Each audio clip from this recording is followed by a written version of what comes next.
দাওয়াত খেতে কার না ভালো লাগে বলেন? সেদিন আমরা চলে গিয়েছিলাম একটা ডক্টরের ছেলের সুন্নতে খাতনা অনুষ্ঠান ছিল।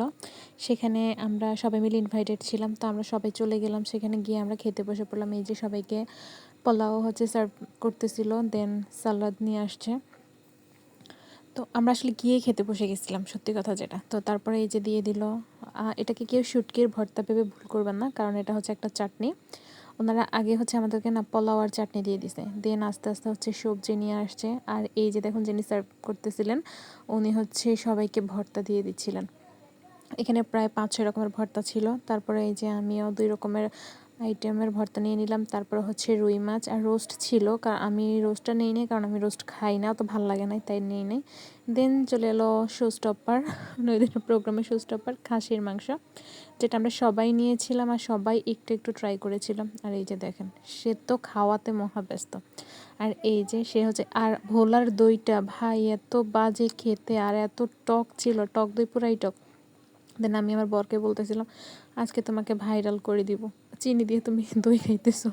অবশ্য সবাই একটু একটু খাইছে, আমি জাস্ট একটু নিছিলাম।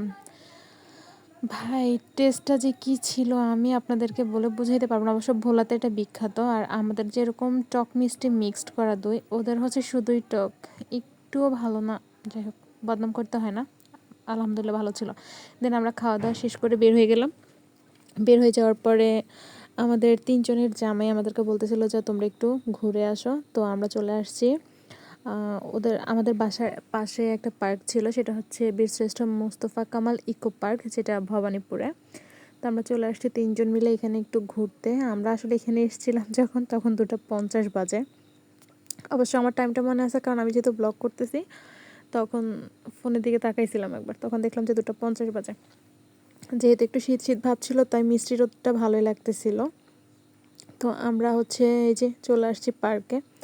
তো পার্কে আসার পরে আমরা এই যে এখানে দেখতে পেলাম, এখানে একটা লাভের ভিতরে আই লাভ দৌলত খান লেখা। তারপরে দেখলাম যে আসলে তখন ওইভাবে কোনো দোকান বসে নাই, টুকটাক যা বসছে সেগুলোর একটা ক্লিপ নিয়ে নিলাম। তারপরে যে দোলনাগুলো দেখতে পাচ্ছেন, আমরা এখানে বসলাম, সবাই মিলে বসে একটু আড্ডা টাড্ডা দিলাম। দেন আমরা নদীর পাড়ে বসে একটু ছবি তুলেছিলাম, ভিডিও করেছিলাম। সেটা ক্লিপটা মনে হয় এখানে নেওয়া হয়নি। তারপরে এখানে দেখলাম যে একটা মিনি সরিষার ক্ষেত, আর দেখলাম অনেকগুলো আন্টিরা শাক তুলছে, আর দেখে খুব ভালো লাগছিল।